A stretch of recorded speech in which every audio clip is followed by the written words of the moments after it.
Kevin Maddox fit rouler ses épaules en se garant dans l'allée de sa maison de banlieue.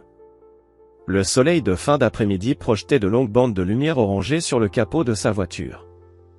Cela faisait 14 heures qu'il s'échinait à finaliser le projet Henderson, une prouesse d'ingénierie majeure qui allait révolutionner les systèmes de filtration d'eau dans 3 États. En guise de remerciement, la société lui avait offert son lendemain de congé et pour une fois, il se réjouissait à l'idée de passer une soirée entière, sans la moindre interruption, avec sa famille. Il coupa le moteur et resta un instant assis là, silencieux. À travers le pare-brise, il observa la maison à 2 étages qu'il avait achetée il y a 10 ans. La pelouse méticuleusement entretenue. La peinture fraîchement refaite l'été dernier. La balançoire sur le porche, celle sur laquelle il avait appris à Belle à lire.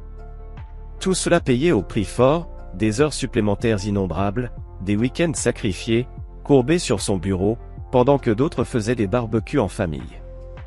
Il attrapa sa mallette sur le siège passager et sortit de la voiture. C'était un homme grand, un peu plus des 1m80, les cheveux poivre et celles coupées court à ras du crâne. À 42 ans, il avait conservé la carrure disciplinée de ses jeunes années dans le bâtiment, avant de décrocher son diplôme d'ingénieur, grâce à des cours du soir. Ses collègues l'appelaient « la machine », non seulement pour son esprit analytique, mais aussi pour sa fiabilité implacable. Alors qu'il approchait de la porte d'entrée, son regard fut attiré par le vieux pick-up cabossé de Tony Caprano, garé un peu plus loin dans la rue. Quelque chose se noua dans son ventre. Tony était l'ami de Kelly bien avant leur mariage, une relation que Kevin avait toujours tolérée, malgré les demandes de prêts jamais remboursés et les recommandations professionnelles qu'il ne méritait pas. Probablement encore là pour s'incruster au dîner, marmonna Kevin en insérant la clé dans la serrure. La maison était étrangement silencieuse. Habituellement, la télévision était allumée, ou bien Brielle faisait jouer de la musique si fort que les vitres en tremblaient. Il posa sa mallette près de la porte. « Kelly ? Brielle ? Je suis rentré plus tôt. » Aucune réponse. Kevin desserra sa cravate et se dirigea vers la cuisine, vide. La salle à manger, vide. Le salon, vide, mais une bouteille de vin ouverte reposait sur la table basse. 2 verres.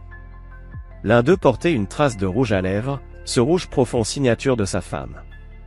Puis il l'entendit. Un bruit sourd à l'étage, suivi d'un rire étouffé. Le rire de sa femme.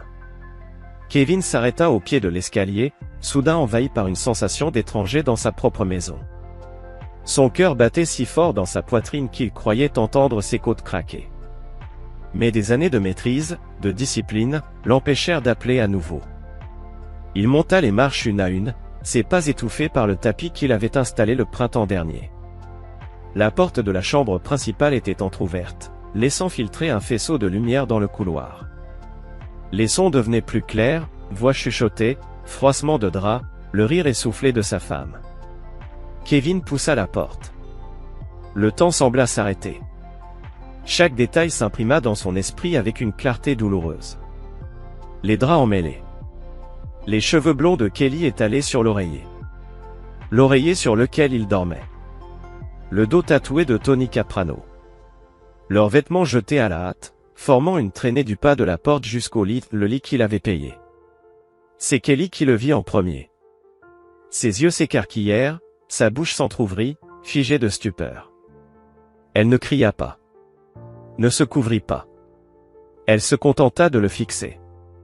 Tony se retourna, son visage changeant d'abord de l'étonnement à un regard étrange, presque défiant.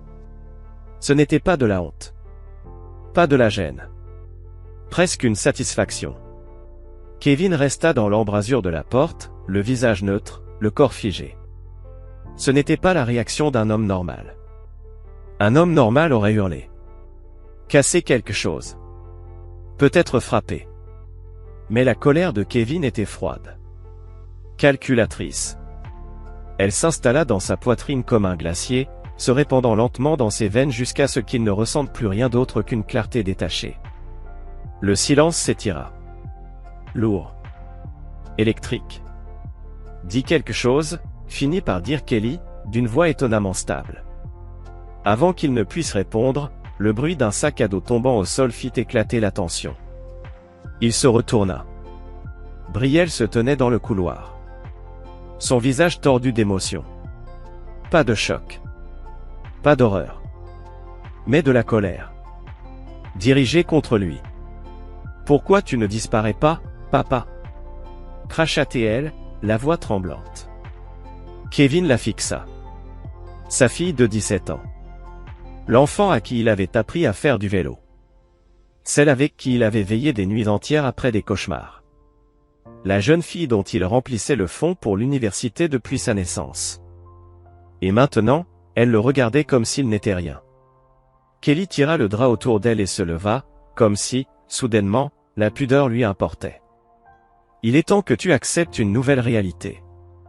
Tu n'es plus celui qui décide. Tony ricana en se penchant pour attraper son Jean. Le regard de Kevin suivit le geste, implacablement calme. Brielle fit un pas de plus. Le visage rouge.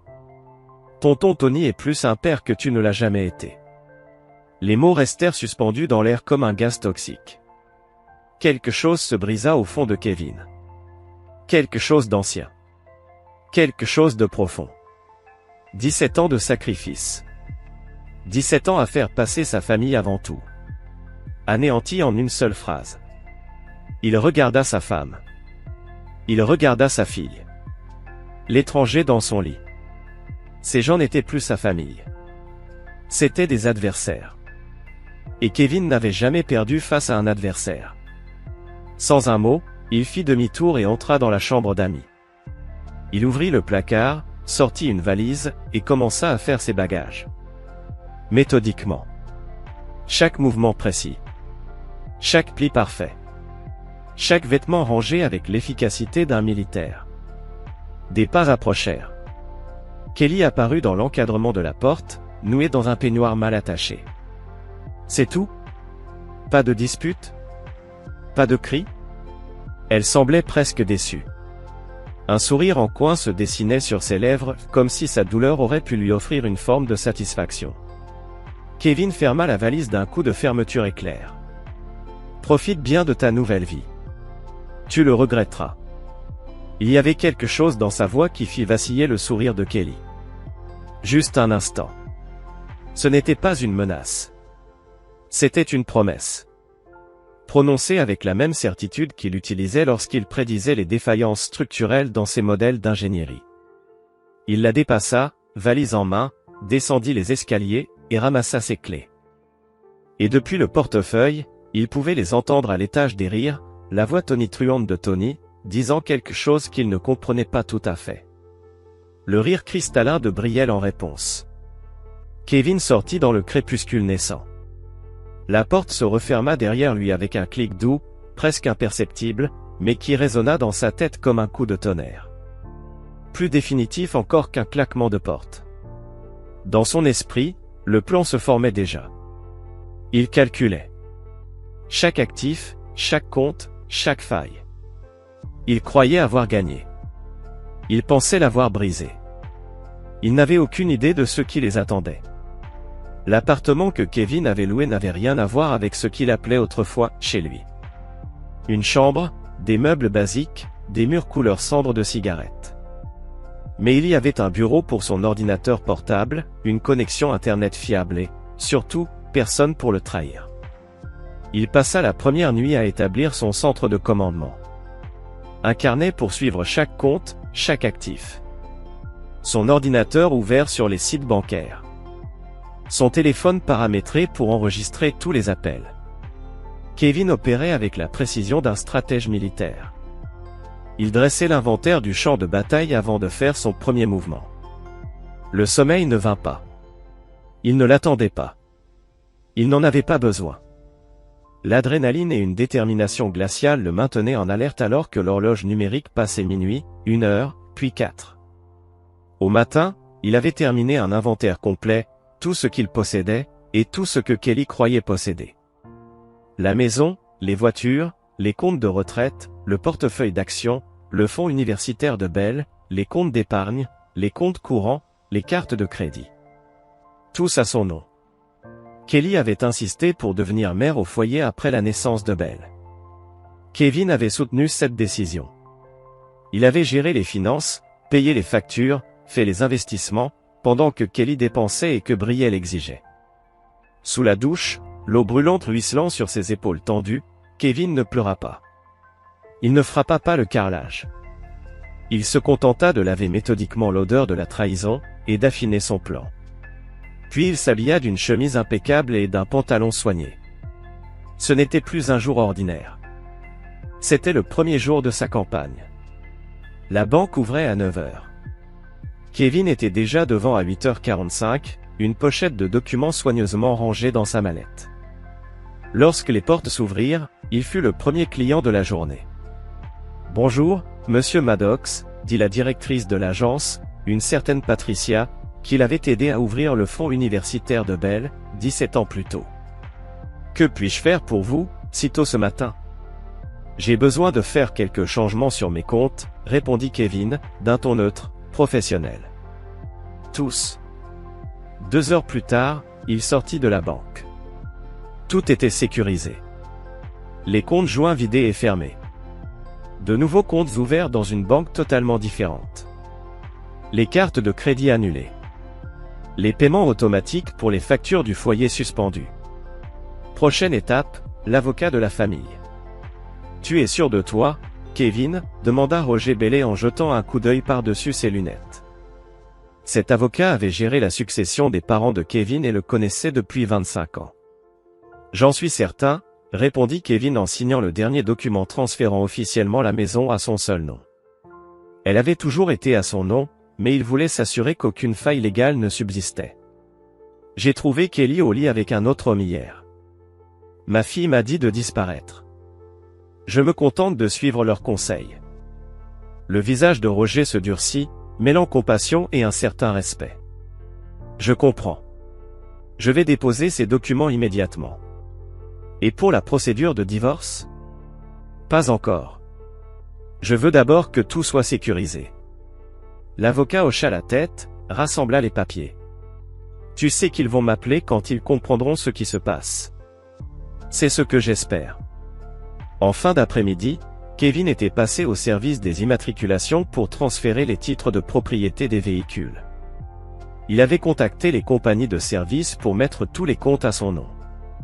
Il s'était même arrêté à l'école de Brielle pour se faire enregistrer comme le seul contact pour toute question financière. Il rentra dans son appartement austère alors que le crépuscule tombait, commanda un repas qu'il ne goûta pas, mâchant mécaniquement tout en continuant de travailler sur son ordinateur. Chaque mot de passe changé. Chaque compte sécurisé. Chaque actif protégé. Son téléphone restait silencieux. Aucun appel affolé de Kelly. Aucun message furieux de Brielle. Il ne s'était rendu compte de rien. Trop occupé à savourer leur nouvelle réalité. Une réalité bâtie sur l'argent de Kevin, sa maison, ses décennies de sacrifices. Le lendemain se déroula de la même manière. Kevin alla au travail, expliqua à son supérieur qu'il traversait une situation personnelle délicate et demanda à travailler à distance pendant quelques semaines. Sa réputation parlait pour lui, sa demande fut acceptée sans discussion. Le soir venu, il transféra ce qui restait de ses données numériques, comptes email familiaux, services de streaming, stockage cloud avec les photos de famille, tout fut téléchargé sur ses disques personnels, puis l'accès révoqué. Toujours aucun appel. Le 3e jour, il contacta la banque hypothécaire, les sociétés de cartes de crédit, les fournisseurs de services. Tous furent informés du changement dans sa situation. Il était désormais le seul responsable de tous les paiements. Ce soir-là, il passa en voiture devant la maison. Toutes les lumières étaient allumées. Le pick-up de Tony était garé à côté du SUV de Kelly. De la musique s'échappait des fenêtres ouvertes. Il faisait la fête. Kevin repartit sans s'arrêter. Qu'ils en profitent, tant que ça dure. Le 4e jour, il reçut un message de Kelly. « Où est ton salaire ? » Il n'a pas été versé sur le compte. Kevin ne répondit pas. Il ajouta simplement le message à son dossier de documentation et poursuivit son travail. Le 5e jour s'ouvrit sur une pluie battante contre les vitres de l'appartement. Kevin s'éveilla d'un sommeil sans rêve, prit une douche, prépara un café noir. Il vérifia ses comptes. Tout était sécurisé. Il relut sa documentation. Tout était en ordre. Et à exactement 8h17, son téléphone explosa. 13 appels manqués en 20 minutes. 5 de Kelly. 4 de Brielle. 3 de numéros inconnus, probablement Tony, avec d'autres téléphones. Un appel depuis la ligne fixe de la maison. Le premier message vocal était de Kelly, voix maîtrisée, mais tendue. Kevin, rappelle-moi immédiatement. Il y a un problème avec les comptes. Le deuxième, moins contrôlé, venait de Brielle. Papa, c'est quoi ce bordel? Maman peut pas payer les courses. Rappelle tout de suite. Le troisième était encore Kelly. La colère perçait à travers le ton. C'est pas drôle, Kevin. On a besoin d'accéder au compte. Rappelle-moi ou je te jure que... Les messages devinrent de plus en plus virulents, menaces, accusations. Le dernier message de Kelly était presque incompréhensible, noyé dans une rage hystérique. Elle promettait de le traîner en justice, de le ruiner publiquement, de le détruire. Kevin écouta chaque message une seule fois. Son visage ne trahit aucune émotion. Puis il les enregistra tous dans son dossier. Preuve de leur véritable nature, une fois les masques tombés. Son téléphone sonna à nouveau alors qu'il s'habillait. Le visage de Brielle s'afficha une photo de son 16e anniversaire, quand elle le regardait encore avec quelque chose comme du respect. Il laissa l'appel aller vers la messagerie. Nouvel appel. Kelly, encore. Ignoré. Un message d'un numéro inconnu. Réponds, lâche. Kevin bloqua le numéro et continua sa routine matinale. À midi, il comptait 37 appels manqués. 22 messages vocaux. Et ce n'était que le début. Et après 43 messages textes, le schéma était clair. D'abord la confusion. Puis la colère. Et enfin, la panique. La panique, quand ils ont compris toute l'ampleur de ce qu'il avait fait. Kevin, lui, restait assis à son bureau de fortune, calme, en train de manger tranquillement son sandwich, quand les coups furieux ont commencé à marteler sa porte. Kevin, ouvre cette porte immédiatement. La voix de Kelly, si tranchante qu'on aurait pu découper du verre avec. Papa, on sait que t'es là-dedans. C'était Brielle, sa rage d'adolescente incontrôlable. Kevin prit une autre bouchée de son sandwich, mâchant lentement. Qu'il crie. Qu'il tape. Le gardien de l'immeuble n'allait pas tarder à appeler la sécurité s'il continuait. Je vais défoncer cette porte. Tony, cette fois. Sa voix pâteuse, déjà alcoolisé alors qu'il n'était que midi. Kevin posa calmement son sandwich et s'avança vers la porte. Il ne l'ouvrit pas. Il se contenta d'écouter, impassible, alors que leur fureur se fracassait contre le bois, comme les vagues contre une falaise. J'ai appelé la police. Une voix inconnue, sans doute un voisin. Ils sont en route. Une avalanche d'insultes jaillit alors de la bouche de Tony. Kelly, soudain mielleuse, s'excusait auprès de la personne ayant évoqué la police. Brielle, elle, continuait à hurler qu'on les laisse entrer. Kevin attendit. Il attendit d'entendre au loin les sirènes. Et seulement à ce moment-là, il ouvrit la porte. Il tira la porte d'un geste fluide, sans précipitation. L'absence soudaine de résistance fit vaciller Kelly vers l'avant, le poing toujours levé. Elle se rattrapa de justesse au cadre de la porte. Ses cheveux blonds, d'habitude impeccables, étaient en bataille. Son mascara coulait sous ses yeux rouges et fatigués. Derrière elle, Brielle, les bras croisés, le visage taché par les larmes ou les cris, probablement les deux. Son genre de marque et son haut coûteux, que Kevin avait payé le mois dernier, semblait froissé comme si elle avait dormi dedans. Tony, lui, restait en retrait. Titubant. Sa mâchoire ombragée par une barbe de 3 jours. Il portait la même chemise que Kevin avait vue sur lui chez eux, maintenant tachée, probablement de sauce tomate ou de pizza. Kevin s'adossa au chambranle, une tasse de café à la main. L'image même du calme. Il s'était habillé avec soin ce matin-là, pantalon repassé, chemise bleue impeccable, cheveux peignés avec précision. Le contraste entre lui et le trio dans le couloir était saisissant. Espèce de salaud. Qu'est-ce que tu as fait? La voix de Kelly se brisa. Son doigt parfaitement manucuré pointait vers sa poitrine, sans le toucher. Tu as pris tout l'argent. Mon fonds pour l'université. Tu peux pas faire ça. La voix de Brielle monta dans un cri strident qui résonna dans le couloir. Plusieurs portes s'ouvrirent. Les voisins observaient la scène. Kevin prit une gorgée lente de son café. Ses yeux fixés sur Kelly. Je peux. Et je l'ai fait. La phrase, lâchée sans colère ni emphase, fit exploser Kelly. Son visage se tordit, un son entre le cri et le sanglot sortit de sa gorge. Elle se jeta sur lui, les mains prêtes à lui griffer le visage. Mais il recula d'un pas souple. L'attaque le manqua de justesse. Dans le même mouvement fluide, il referma la porte d'un claquement sec. Le verrou s'enclencha dans un claque satisfaisant. De l'autre côté, il entendit Kelly hurler sa frustration. Tony menaçait en bégayant. Brielle sanglotait et suppliait qu'il rouvre. Kevin retourna à son bureau, posa sa tasse sur un dessous de verre avec soin. Les coups reprirent, encore plus violents. La porte trembla dans son cadre. Il nota mentalement de leur envoyer la facture pour les dégâts. Encore plus de preuves pour son dossier.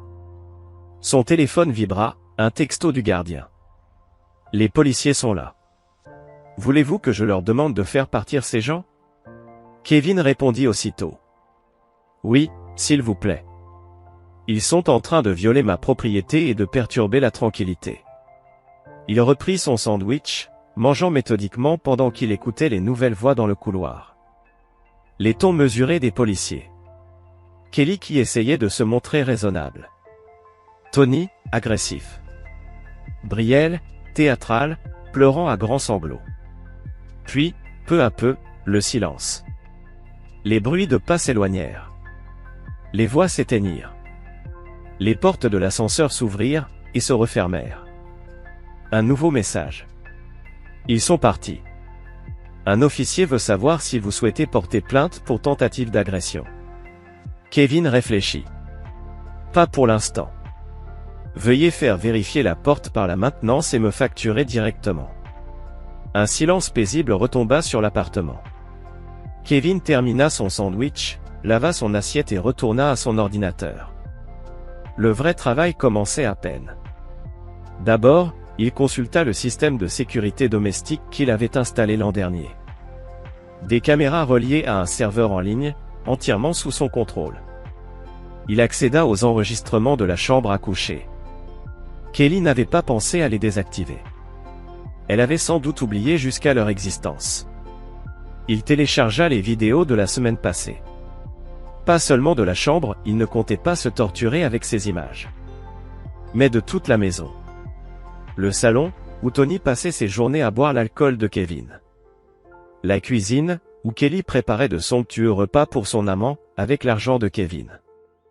L'allée, où le pick-up de Tony était resté garé non seulement la veille, mais depuis plusieurs jours. Des preuves. Des munitions. Ensuite, il ouvrit les comptes financiers du foyer. Relevé de cartes bancaires affichant des repas au restaurant, des vêtements, des soins en spa.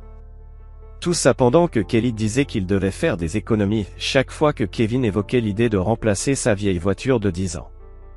Une notification apparut à l'écran. Un mail de l'école de Brielle, confirmant le changement de responsabilité financière. Désormais, toutes les factures, frais d'activité et coûts de remise de diplôme seraient adressés uniquement à Kevin Maddox. Aucune demande de fonds ne serait acceptée sans son approbation directe. Une autre notification, la société de prêt immobilier confirmait que M. Maddox était désormais seul responsable de tous les paiements. Et que toute demande de Mme Maddox serait automatiquement redirigée vers lui. Une troisième, la compagnie d'électricité validait le changement de titulaire du compte. Toute modification de service nécessiterait désormais son autorisation.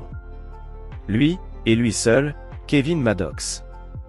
Un à un, les dominos qu'il avait placés tombaient. Chaque clic de souris. Chaque confirmation numérique. Une brique de plus dans le mur qu'il construisait entre son ancienne famille. Et les ressources qu'il pensait acquises. Son téléphone sonna, numéro inconnu. Il laissa aller sur messagerie. Pas de message. Un email arriva.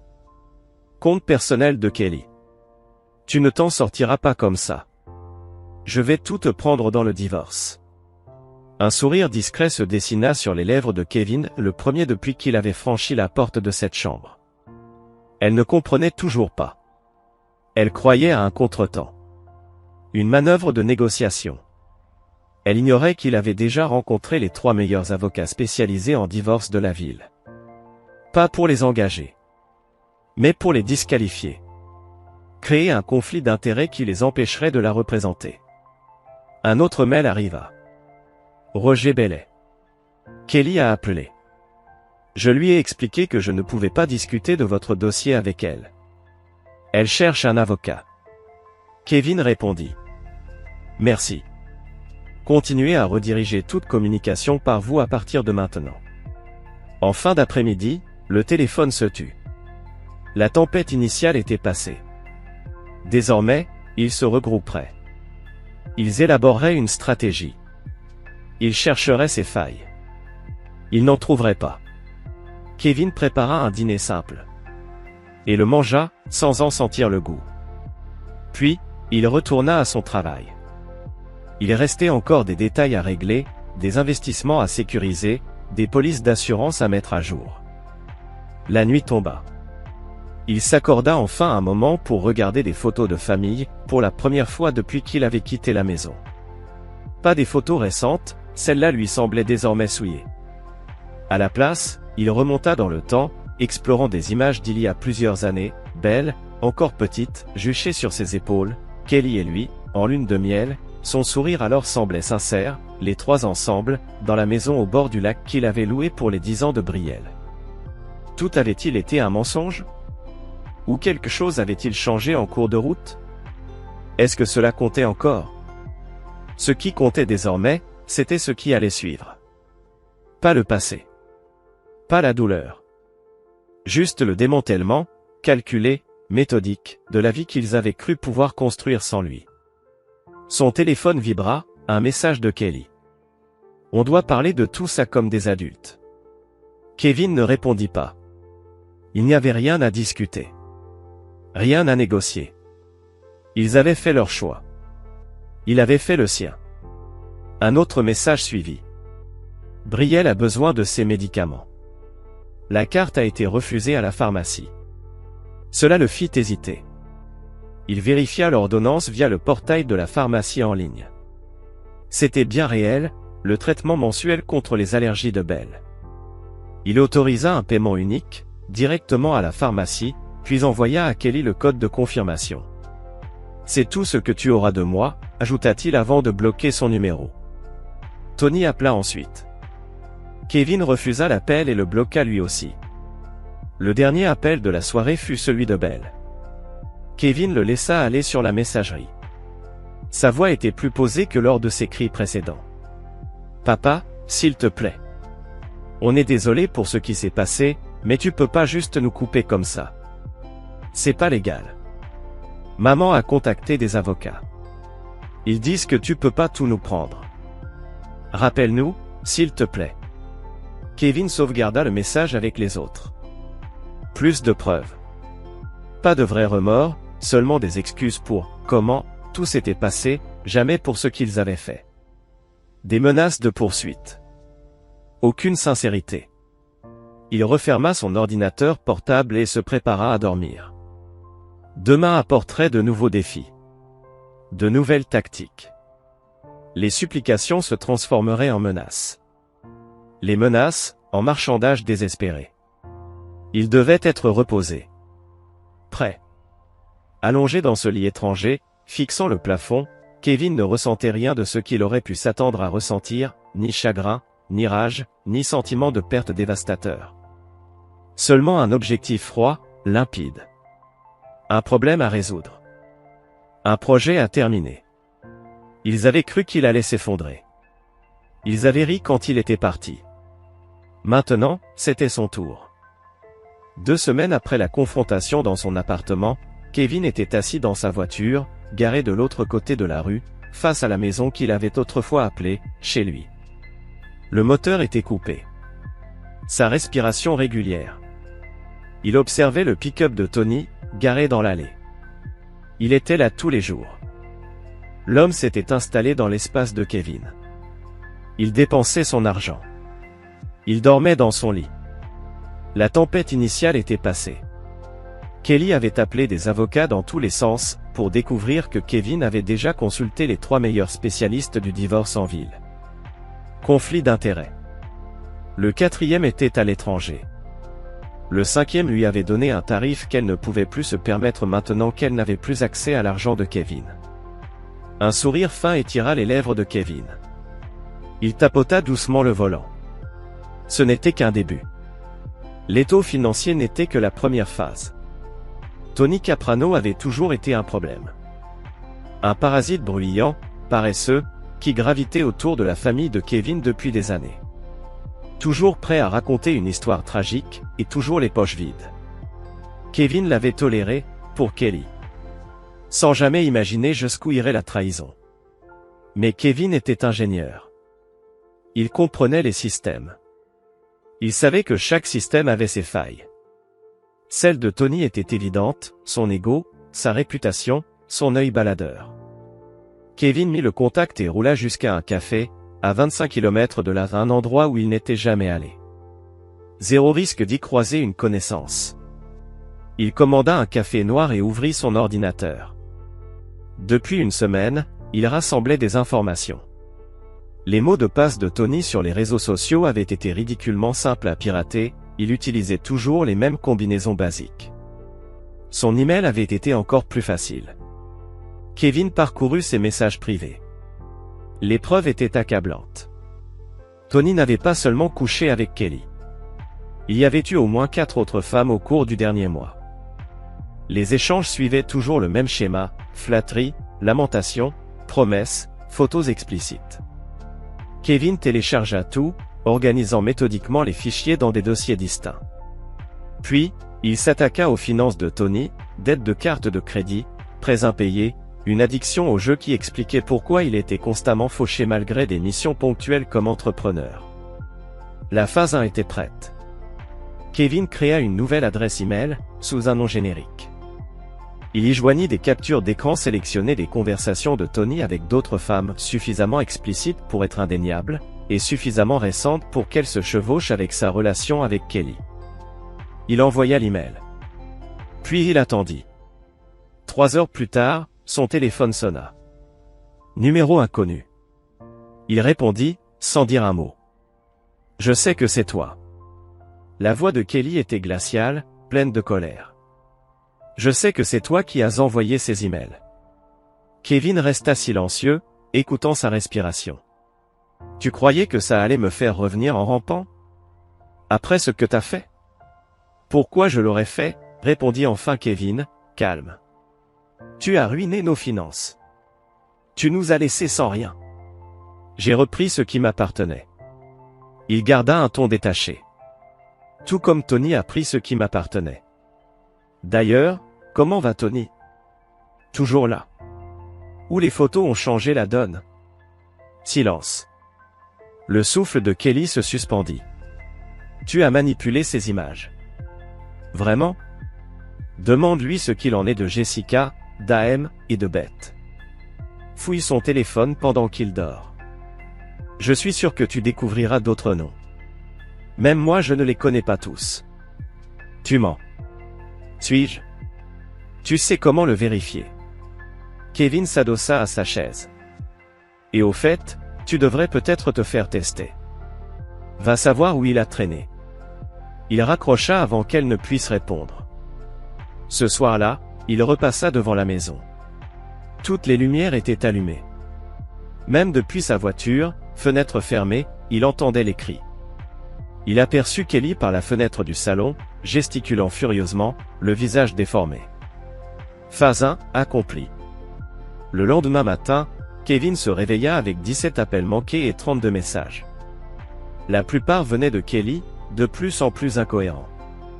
Les derniers provenaient d'un numéro inconnu, probablement Tony, après que Kelly l'ait mis dehors. Un message attira son attention. « Tu crois être malin? C'est pas fini. Kevin le lut 2 fois, puis le sauvegarda.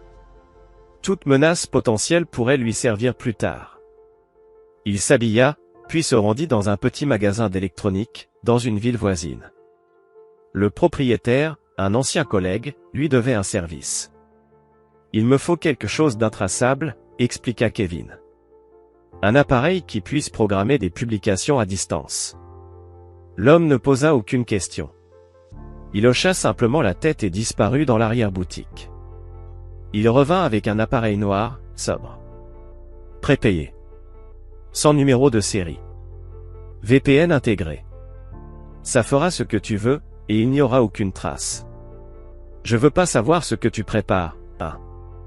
Mieux vaut pour toi. Kevin paya en liquide.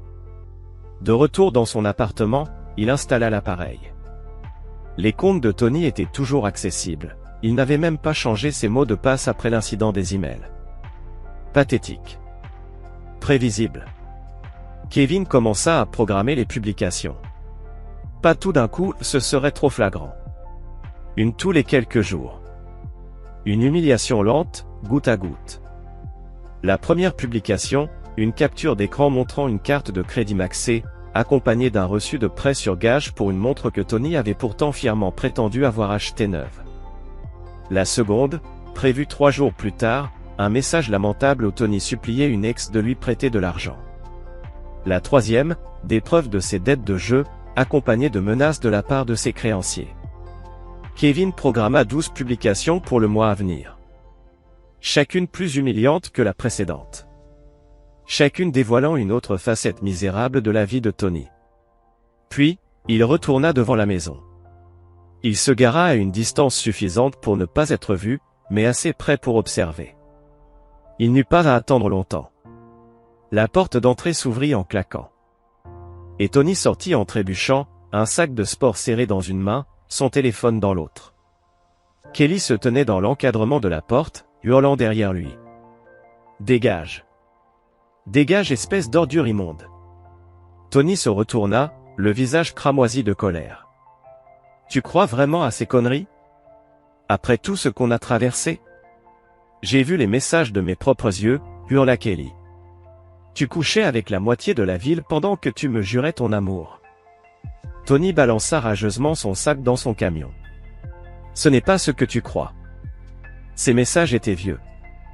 Ils datent de la semaine dernière, cracha Kelly. Elle lança quelque chose, ça ressemblait à une chaussure qui passa à quelques centimètres de la tête de Tony. Pendant que tu étais dans mon lit. Tony aperçut un voisin de l'autre côté de la rue, en train d'observer la scène. Sa voix se fit plus basse, soudainement conscient du spectacle qu'il donnait. « Kelly, s'il te plaît, parlons-en à l'intérieur. Il n'y a rien à dire. Tu m'as utilisé pour accéder à l'argent de Kevin, et maintenant qu'il n'y a plus rien, tu t'en vas, comme un lâche. C'est faux. Je t'aime. Je t'ai toujours aimé. » Kelly éclata de rire. Un son dur, glacial, qui résonna dans la rue silencieuse. Tu aimais ce que je t'offrais, la bouffe gratuite, un toit, du sexe. Mais tout ça, c'est fini maintenant. Où suis-je censé aller? Demanda Tony, perdu. Je m'en fiche. Dors dans ton camion, sous un pont, mais sors de ma propriété. Ta propriété? Rétorqua Tony, la voix montant en flèche. C'est la maison de Kevin. Il va te foutre dehors, toi aussi. Kelly claqua la porte sans un mot de plus. Tony resta là un instant, les yeux rivés sur la porte fermée, puis il donna un violent coup de pied dans le pneu de son camion, un coup assez fort pour faire sursauter Kevin, qui observait tout depuis son poste d'observation. Tony grimpa dans son camion, sortit son téléphone, et le tapota furieusement. Quelques secondes plus tard, le téléphone de Kevin vibra. Astérisque astérisque, c'est ta faute. Tu vas le regretter. Astérisque astérisque. Kevin esquissa un sourire et démarra sa voiture. La phase 2 venait de commencer. 3 jours plus tard. Les réseaux sociaux s'enflammèrent avec la première publication programmée. En quelques heures, elle avait été partagée des dizaines de fois parmi les connaissances de Tony. Les commentaires allaient du sarcasme à la moquerie pure. Ce gars a toujours dit que sa montre était haut de gamme. Quel blaireau! Pas étonnant qu'il squattait toujours les verres des autres. Total imposteur. Je l'ai toujours su. Kevin suivait le chaos depuis son appartement, sirotant son café, assistant en direct à la chute de Tony. 3 jours plus tard, une nouvelle publication apparut, comme prévu. La réaction fut encore plus virulente. D'anciens amis s'en prirent à lui. Des femmes avec qui il était sorti partagèrent leurs propres histoires, mensonges, manipulations, promesses creuses. Tony tenta de sauver les meubles. Il prétendit que son compte avait été piraté. Personne ne le crut. Ces dénégations désespérées n'eurent pour effet que de le ridiculiser davantage. À la 5e publication, Tony était devenu un paria. Personne ne voulait lui prêter de l'argent. Personne ne voulait l'héberger, même pour une nuit.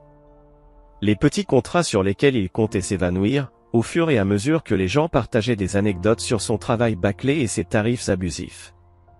Le téléphone de Kevin sonna. Tony, encore.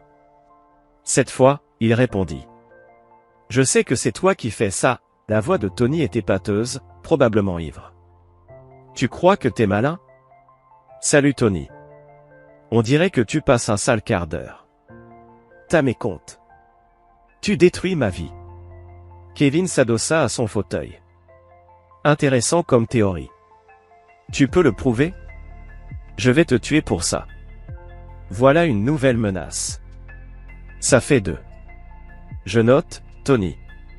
Espèce d'enfoiré suffisant. Tu penses avoir gagné? Gagné quoi, exactement? Je ne savais même pas qu'on jouait. La respiration de Tony se fit lourde, chaotique. Elle ne t'aimait pas. Elle voulait juste ton fric. On voulait tous les deux ton fric. Je le sais.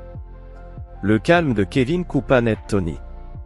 Tu étais le plus honnête des deux, en ce sens. C'était toujours évident, ce que tu cherchais. Alors pourquoi faire ça si tu ne veux pas la récupérer? Qui a dit que je voulais la récupérer? Coupa sèchement Kevin. Ce n'est pas une histoire de reconquête, Tony. C'est une question de conséquences. T'es malade, souffla Tony. Kevin inspecta tranquillement ses ongles. Et la recherche d'emploi? Ça avance? J'ai entendu dire que Miller Construction embauchait. Ah non, attends. Ils ne te reprendront pas après l'affaire des matériaux volés, l'an dernier. Un halètement bref de l'autre côté de la ligne confirma que la pique avait touché sa cible. Comment tu? Je sais tout, Tony. Chaque escroquerie. Chaque vol. Chaque femme. Et je ne fais que commencer. Il raccrocha. Bloqua son numéro. Le lendemain, la 6e publication apparut sur les réseaux. Elle détaillait le licenciement de Tony chez Miller Construction, pour suspicion de vol, accompagné d'une déclaration de son ancien patron affirmant que le camion de Tony avait été retrouvé abandonné près d'une gare routière. 3 jours plus tard, un caissier confirma qu'il avait acheté un billet aller simple pour l'Arizona. Phase 2, accomplie. Kevin referma son ordinateur portable et s'adossa, envahi par une sensation glaciale de satisfaction. Tony avait été la cible la plus facile, un homme qui avait bâti toute sa vie sur le mensonge ne pouvait tout simplement pas survivre à l'exposition de sa véritable nature.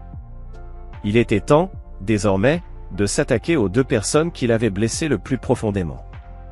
Belle Maddox avait toujours été le centre de son propre univers.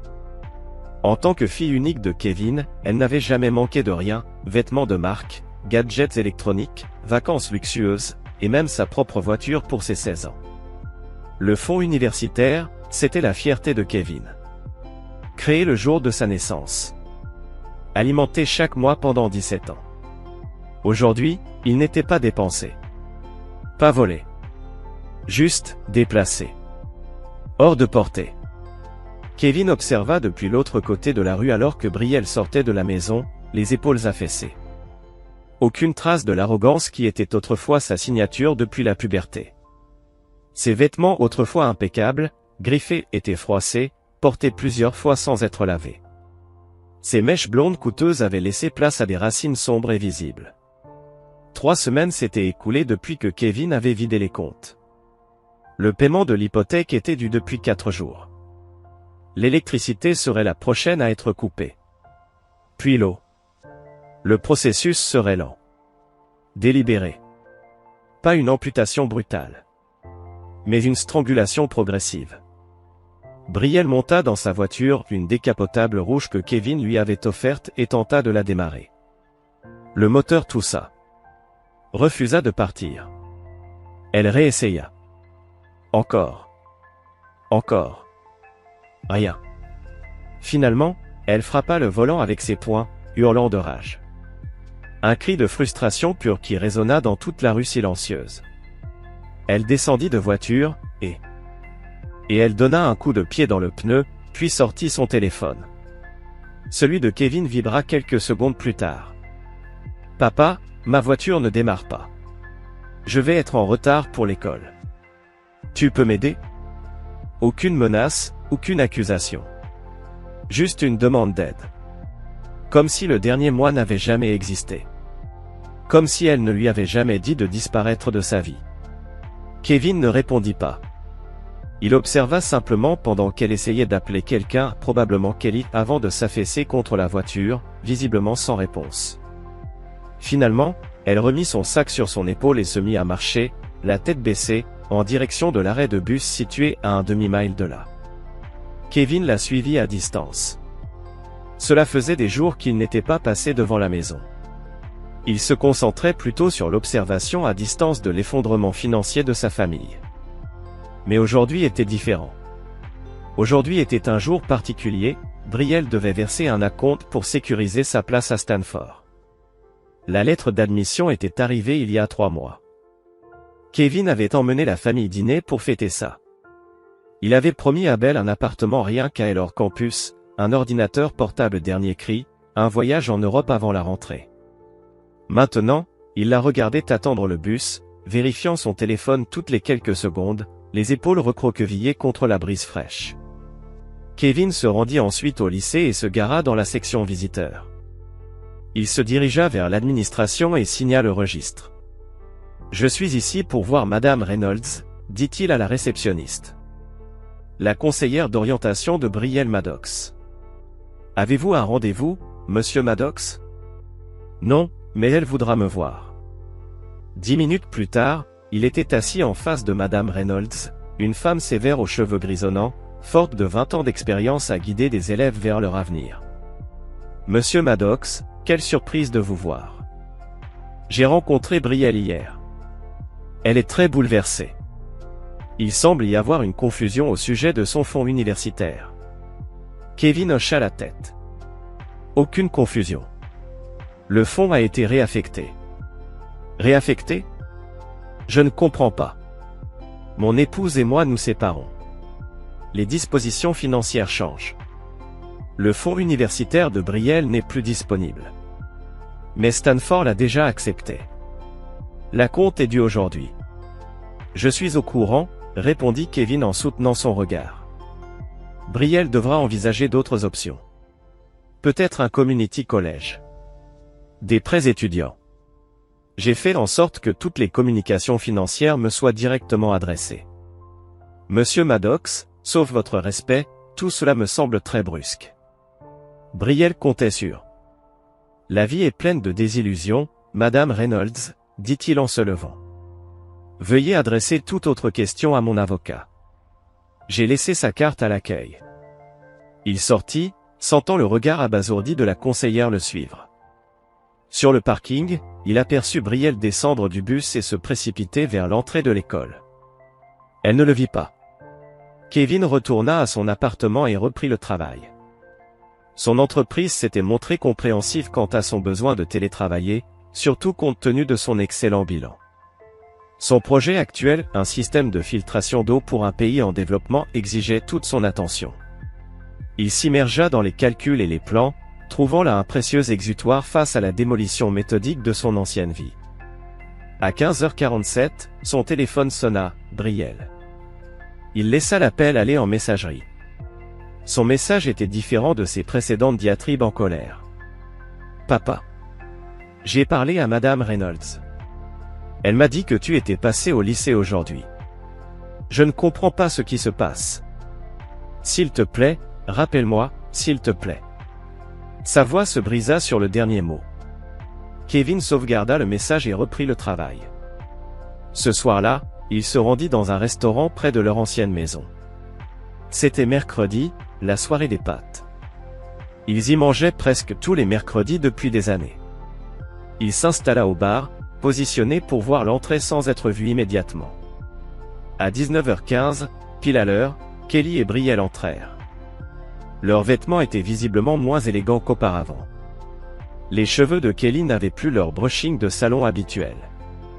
Elles furent installées à leur table habituelle. Mais au lieu de la conversation détendue d'autrefois, elles restèrent silencieuses, plongées dans leur menu comme si elles les découvraient pour la première fois. Quand le serveur arriva, Kevin observa la scène, le sourire de Kelly vacilla au moment de tendre sa carte bancaire. Son visage se vida de toutes couleurs lorsque le serveur revint annoncer que la transaction avait été refusée. L'humiliation était palpable, même depuis le bar. Kelly fouilla maladroitement dans son sac à main, Brielle fixait la table, immobile. Finalement, elles repoussèrent leurs chaises et quittèrent la table, laissant leur verre d'eau intact, témoin silencieux d'un départ précipité. Kevin régla son addition et les suivit discrètement. Elle marchait. Peut-être que la voiture était vraiment en panne. Ou peut-être économisait-elle l'essence. Leur posture en disait long, épaules courbées, pas rapide, le langage universel de la honte. Il retourna à son appartement, satisfait de ses observations du jour. Le processus fonctionnait exactement comme prévu. À 23h32, son téléphone sonna à nouveau, Brielle. Cette fois, il répondit mais ne dit rien. « Papa ?» Sa voix était faible, incertaine. « Tu es là ?» Kevin resta silencieux, écoutant simplement sa respiration.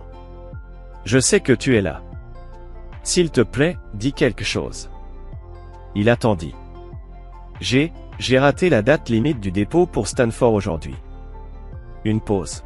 « Madame Reynolds m'a dit que tu lui avais dit que l'argent était parti. » Toujours aucun mot. « Papa, s'il te plaît, j'ai travaillé si dur pour entrer là-bas. Tu sais combien ça comptait pour moi. » Vraiment, répondit enfin Kevin.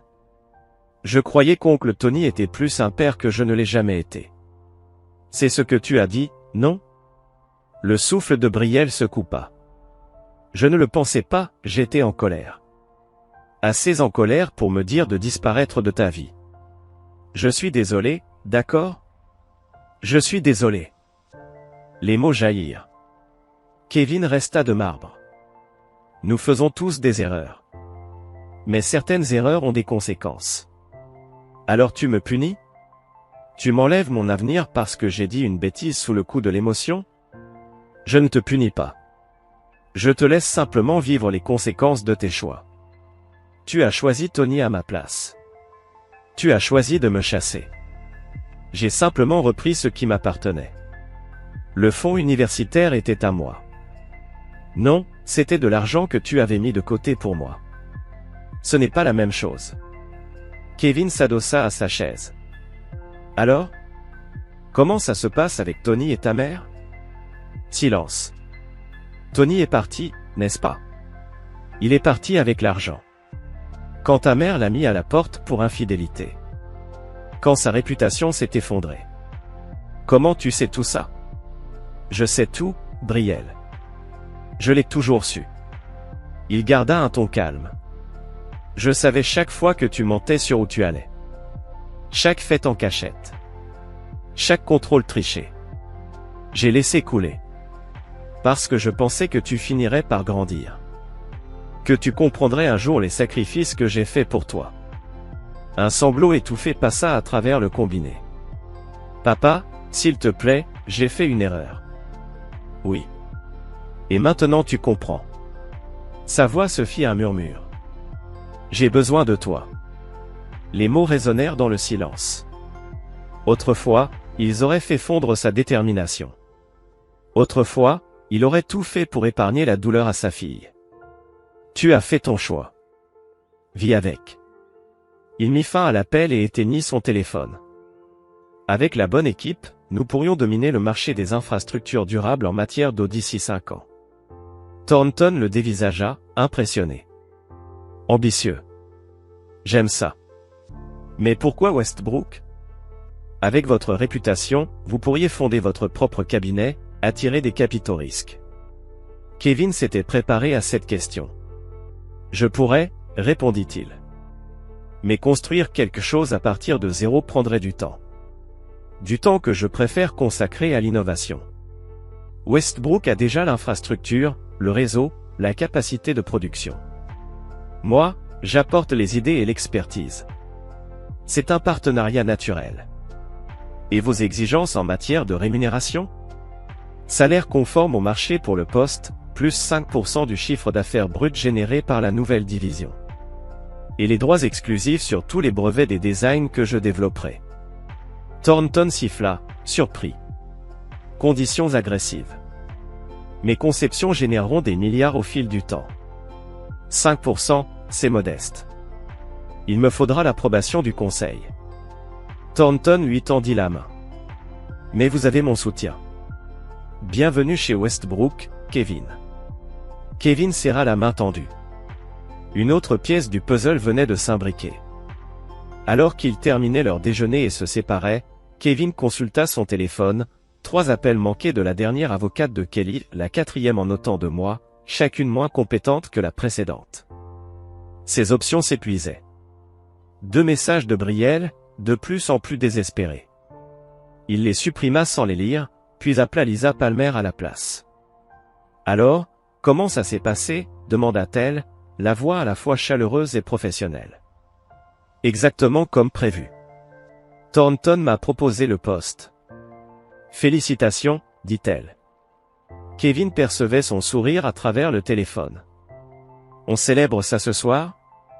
Dîner à 20h ? Parfait. Je suis en réunion jusqu'à 18h, mais je te retrouve au Giovon. » Il raccrocha, un léger sourire effleurant ses lèvres. Sa rencontre avec Lisa avait été inattendue. Avocate d'entreprise, elle avait d'abord été consultée pour son divorce, mais leur relation professionnelle avait peu à peu pris un autre tournant. Elle était brillante, indépendante, et d'une franchise rafraîchissante, tout ce que Kelly n'était pas. Leur relation était encore jeune, 6 semaines, mais elle s'était déjà installée dans un rythme confortable. Lisa comprenait les exigences de son emploi, car les siennes étaient tout aussi intenses. Elle avait son propre appartement, ses propres amis, sa propre vie.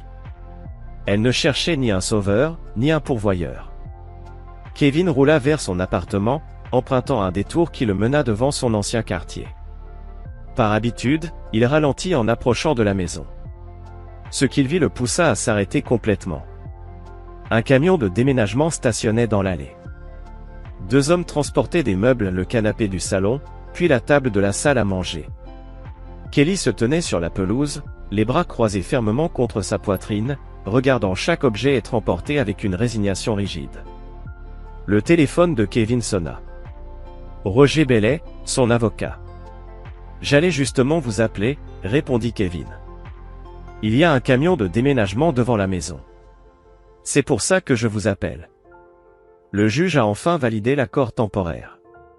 Kelly doit quitter la propriété dans les 30 jours. On dirait qu'elle ne veut pas attendre la date limite. Elle va où?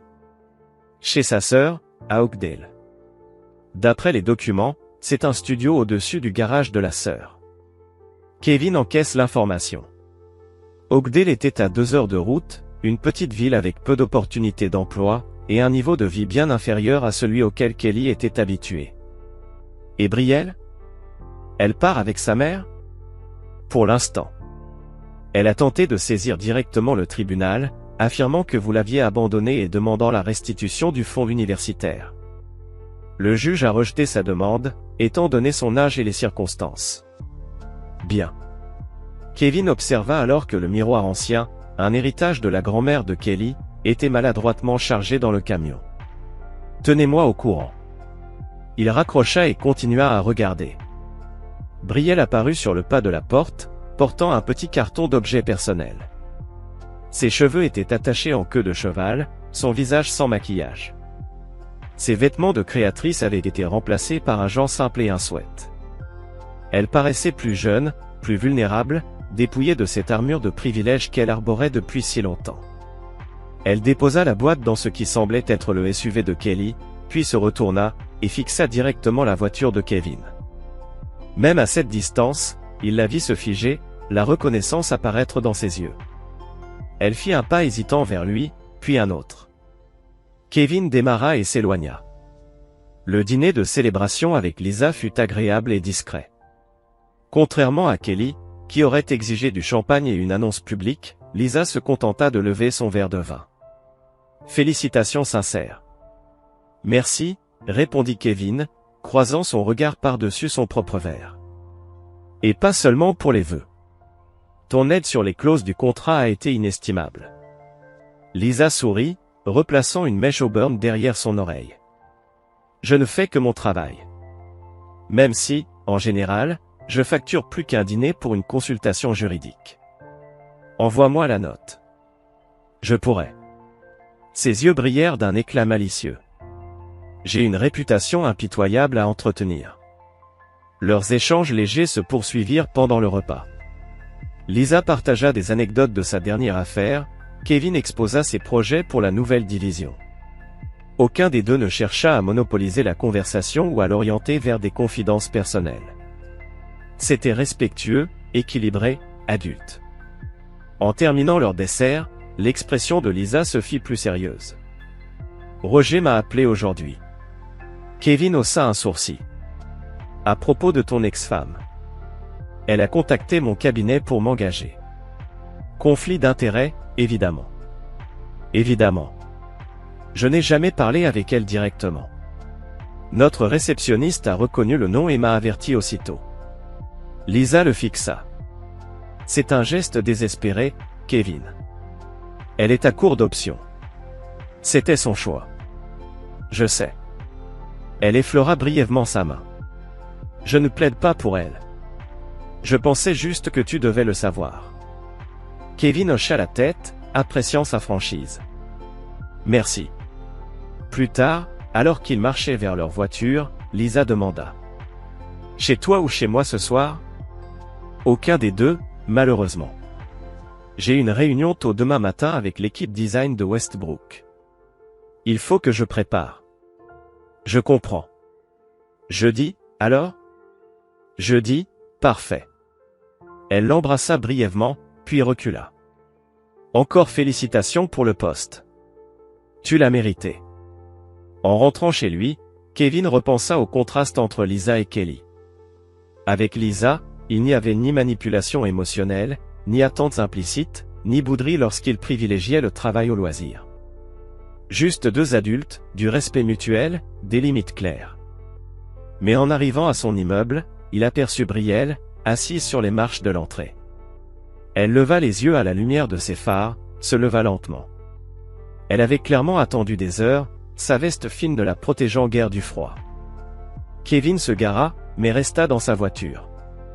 Lorsqu'elle s'approcha, il envisagea un instant de repartir. Puis la curiosité l'emporta. Il sortit. « Comment tu as trouvé cette adresse ?» Sa voix était neutre, impassible. Brielle s'enlaça elle-même, de froid ou de nervosité. Maman l'a eu par les papiers du tribunal. Kevin attendit, silencieux. « On peut parler ?» Sa voix était petite, dénuée de son arrogance d'antan. « S'il te plaît. » Il n'y a rien à dire. « Papa, s'il te plaît. » Ses yeux se remplirent de larmes. On a tout perdu. La maison, les voitures, même ma place à l'université. On va vivre dans le garage de Tata Jenna. Un garage, papa.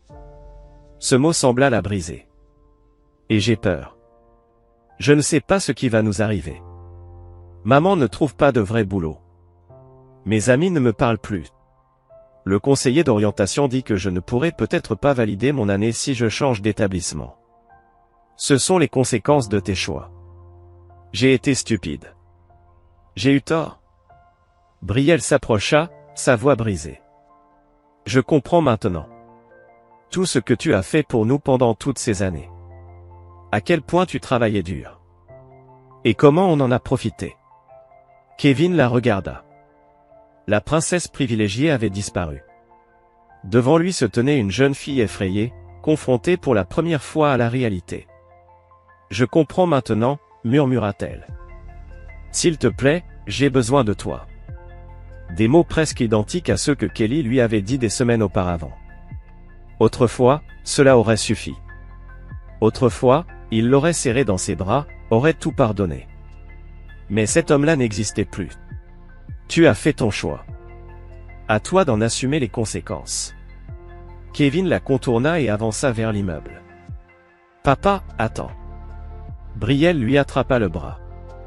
Tu peux pas nous laisser comme ça. On est ta famille. Il dégagea doucement son bras. Non. Vous ne l'êtes plus. Je vais aller où? Je dois faire quoi?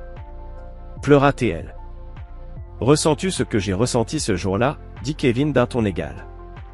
Quand je suis rentré et que j'ai trouvé ta mère avec Tony. Quand tu m'as dit de partir. Quand tu m'as dit que Tony était plus un père que je ne l'avais jamais été. Ce jour-là, moi non plus, je n'avais plus rien. Mais tu t'en es sorti. Tu vas bien maintenant. Mieux que bien.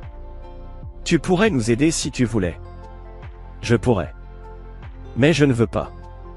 Le choc la fit taire un instant. Puis elle reprit, plus timidement. Je suis ta fille. Ta seule enfant. La biologie ne crée pas une obligation, Brielle. Le respect le fait. La loyauté aussi. Tu ne m'as montré ni l'un ni l'autre. J'avais 17 ans. J'ai fait une erreur. Et à 17 ans, on est assez grand pour en assumer les conséquences.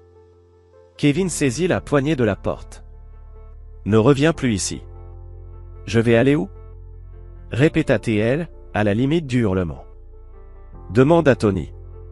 Tu disais qu'il était plus un père que moi, non? Il est parti. Il a quitté la ville il y a des mois. Alors il va falloir que tu t'en sortes toute seule. Comme moi. Kevin ouvrit la porte. Au revoir, Brielle. Papa, s'il te plaît. Elle tenta de le suivre, mais la porte de sécurité se referma brutalement entre eux. Ne me fais pas ça. Kevin marcha vers l'ascenseur sans se retourner, ses supplications s'évanouissant alors que les portes se refermaient. Dans son appartement, il se versa un verre de whisky, doucement.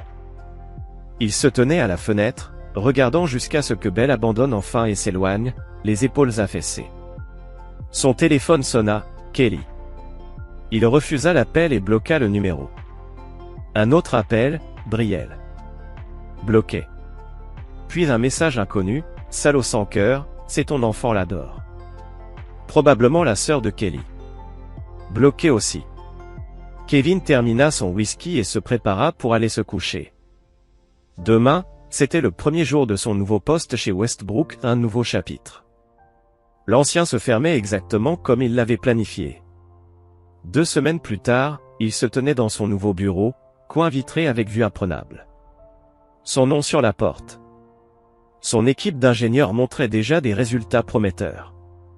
Salaire doublé, stock option, pourcentage sur les revenus. Lisa lui avait trouvé un appartement moderne dans l'immeuble le plus exclusif de la ville.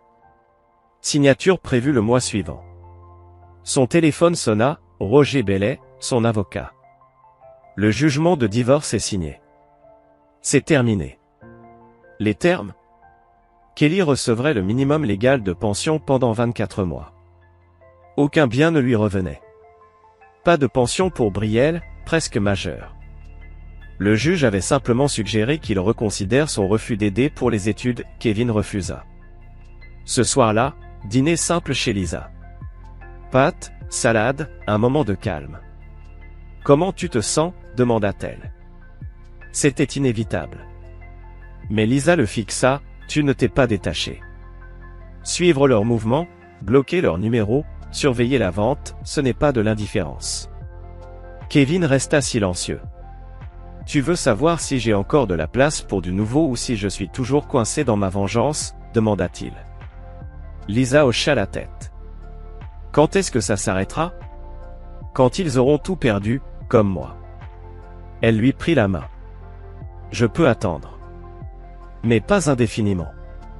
1 mois plus tard, l'appel qu'il attendait, la maison était en visite. Il s'y rendit, observant discrètement de l'autre côté de la rue.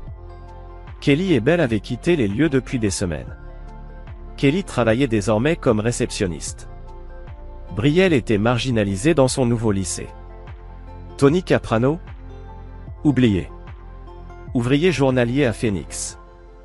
Il regarda un jeune couple visiter sa maison, s'extasiant sur les rosiers qu'il avait plantés autrefois pour l'anniversaire de Kelly. Le contraste était brutal. Puis un message, « Lisa dîner ce soir ?»« Chez moi, 19h, répondit-il. Sourire discret. Il se tourna de nouveau vers la maison. Sa vengeance touchait à sa fin. Puis l'impensable, un appel d'un numéro inconnu. Arizona. Tony. Voix brisée. Tu as gagné. Tu m'as détruit. Kevin resta silencieux. Kelly et l'enfant souffrent aussi. C'était le but. C'était juste du sexe. Non. C'était une trahison. Tony éclata de rire, amer. Tu es un monstre, Kevin. Peut-être. Mais maintenant, j'ai quelqu'un. Tony raccrocha. Numéro bloqué. 6 semaines plus tard, Kevin observait la skyline depuis son nouvel appartement. Minimaliste. Sans passer. Lisa lui apporta un café. Tu vas aller à la signature? Oui. 15h, elle signera à 17h. Après, il irait dire adieu. La signature fut rapide. À 15h45, il n'était officiellement plus propriétaire. Il s'arrêta devant l'ancienne maison. Le couple emménageait. Sourire. Énergie. Avenir. Kevin ressentit une forme de clôture. Roger appela. Tout est signé. Elle a demandé de tes nouvelles. Pas mon problème. Roger insista, elle espérait que tu pourrais changer d'avis. Jamais. Puis, une vieille Honda s'arrêta. Kelly en sortit. Amaigrie. Fatiguée. Elle vit Kevin, s'approcha. Pourquoi es-tu là? Pour voir la fin. Elle le regarda, les yeux pleins de larmes. Tu es satisfait? Nous avons tout perdu. Même l'avenir de Belle. Kevin resta ferme. Les actions ont des conséquences. C'était une erreur. Une trahison. Elle le supplia, et Brielle? Elle souffre. Elle ne méritait pas ça. Elle m'a dit de disparaître. Je l'ai fait. Kelly secoua la tête. Tu es devenu quelqu'un d'autre. L'homme que tu as trahi est mort ce jour-là.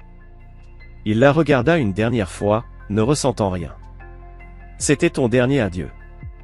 Il monta en voiture et s'en alla, sans se retourner. Lisa appela. Comment ça s'est passé? C'est terminé. Tu vas bien? Kevin se regarda dans le rétroviseur. Calme. Maîtrisé. Détaché. Il avait gagné. Et maintenant, il pouvait enfin avancer. Sans jamais se retourner. Immediately sheep. Okay, the session has started. We're good to go. Alright, place your bets, gamers. Will I make it to the nether in this world? Exclamation point bet. Yes or no.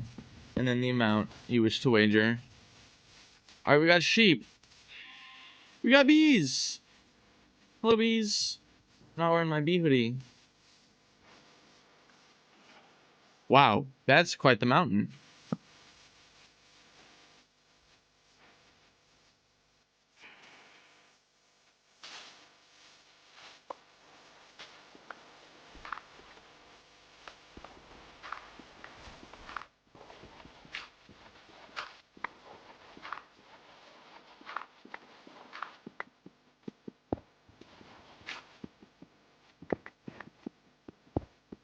We've entered Stone Age. Are we speedrunning or what, bro? You know, I might... Chat, would you be interested in watching me try to get into Minecraft speedruns? Well, this is not even stone.